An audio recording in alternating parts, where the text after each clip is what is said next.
Hi guys, so right now we have a Ubuntu 14.04 server. We've got a secure connection to it, and we're now at the point where we can install the Chaincoin Masternode. Now, because there's a number of parameters and commands that I'll be entering, I've actually popped some of those into a text file for my own reference, and so it's easier for you to watch. But these instructions are in much more detail on the chaincoin.org website. So let's get started. The first thing we need to deal with is the fact that a gig of RAM is not quite enough to compile this this application. And if you try and compile it directly now, it'll give you a memory error. So what we want to do is set up a swap file on the server, which will help us with that compilation. So I'm logged in as our user here, our CHC user, and I'm going to begin the process of making a swap file, and away it goes. And this swap file, as far as I know, I'm no expert on these things, is essentially similar to a Windows swap file. It's basically RAM on hard drive type situation. And if you want to see how much memory you've got, you can just type the word free, and you'll see now we have a gig of memory and also a gig of swap drive space. So that's going to be enough for us to compile our application. Once you've created a swap file, here's how you can configure it to persist even after the server reboots.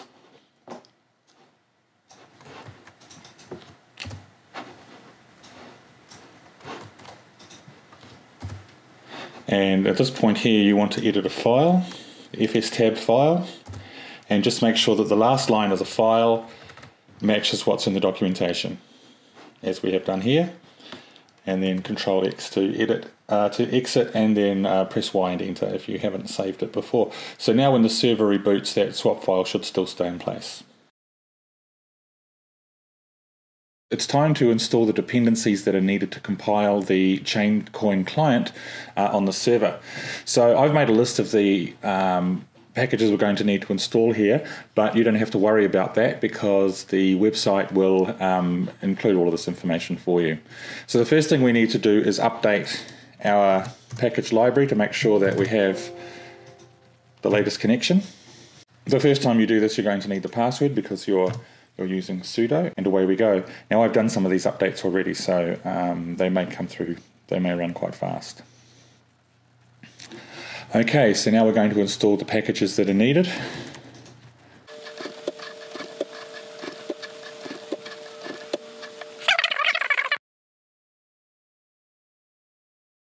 Now that we've installed the basic packages, we need to add a repository to the server so that we can install the older version of the Berkeley database. We need the old version 4.8 because that's what Bitcoin is built around. It doesn't really work so well with the newer version. So I'm just going to add a new repository. Once that's added, I need to do another update, and then I can install the Berkeley database. Great, now that's done, it's time to download and install the Chaincoin client. So let's change to our home directory if we aren't there already, and using get, let's get the latest copy of Chaincoin. And if I list this directory, you'll see there's the Chaincoin folder. Now what we need to do is change into that directory and compile Chaincoin. First thing we do is run autogen. And once that's done, we configure. You'll notice that we're configuring without a GUI. This is a daemon that's just going to run behind the scenes, so we don't need a front end for it. So I'm going to configure it without the GUI, and away it goes.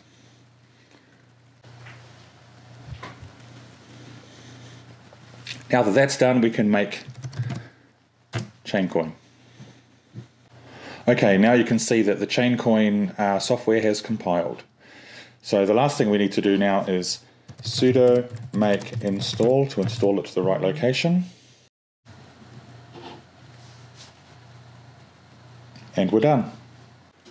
Okay, so here's the fun part. We get to start configuring our server. The first thing we need is a configuration file for Chaincoin. So let's go to our Chaincoin folder, So let's see if we have a configuration folder to start with. This normally lives in the user's root directory and it's called .chaincoin, like this. We don't have it, so let's create it.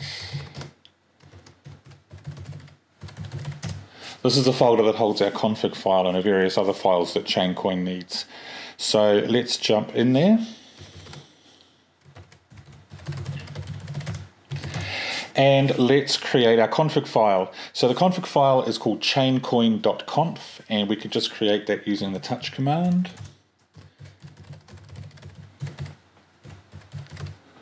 Like that. And so now we have the file.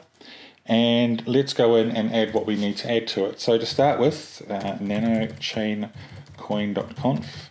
Okay, so the first thing we need to do is add the login and password for the RPC user. RPC is remote procedure call, and this is a way that you can interact with the masternode from outside of the masternode itself. So for now, I'm just going to create a dummy user and password. So let's just call this my RPC user, and we want the RPC password to be something similar. So RPC password equals my RPC password, and then on the third line we want to just say server equals 1, so we know that this is actually a server. And so we write this file and we have a configuration file. Now we want to start the Chaincoin daemon and wait for it to sync. Now that's going to take a while because it's going to need to download some large files. So let's do that by just typing chaincoind,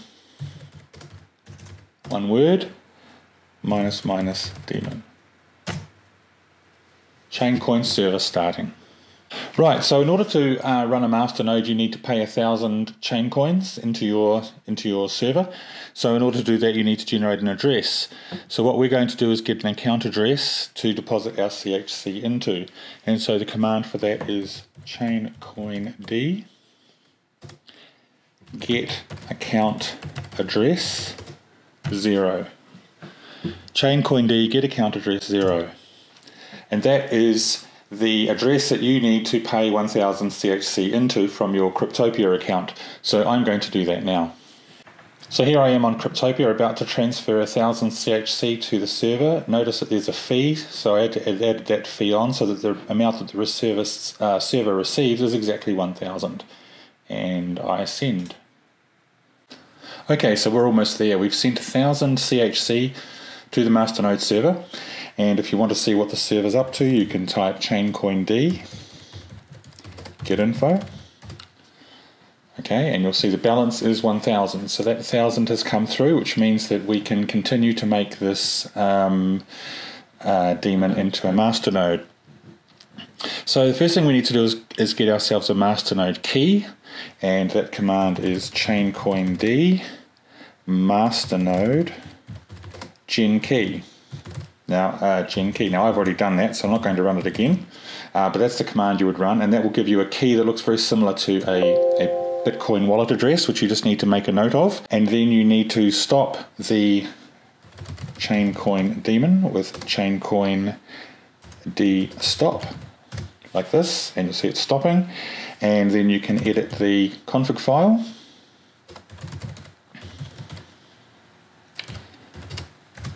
Like so. And enter in the following. As well as what you had at the top, you need to add in the line listen equals 1, masternode equals 1, masternode priv key or priv key, the private key equals that key we just generated, and then the masternode address. Now this is your IP address, as in the IP address of the server, :11994. So the port that it needs to use is 11994. So once you have all of that information in there and you've saved the config file, you can restart the daemon like so, and it will start. So there are a few commands that you can run just to see what's going on with your server. For example, chaincoind get info, and a lot of these commands are very similar to the Bitcoin daemon commands, so if you need to know what they are and how they work, you can research that. And then there's list transactions, and you can see here that I have 1,000 in my wallet, and I have 45 confirmations. In order to get the Masternode running, you need 15 confirmations, which means I'm all good to go. So the last thing I need to do to start my Masternode and end this little tutorial series, so you don't have to listen to my voice anymore, is this: Chaincoin D Masternode start. And so the Masternode is now started. Great, and so I hope you've enjoyed this little series and you've followed along okay. And if you have any questions or issues or suggestions, please jump onto chaincoin.org and let us know there. Cheers.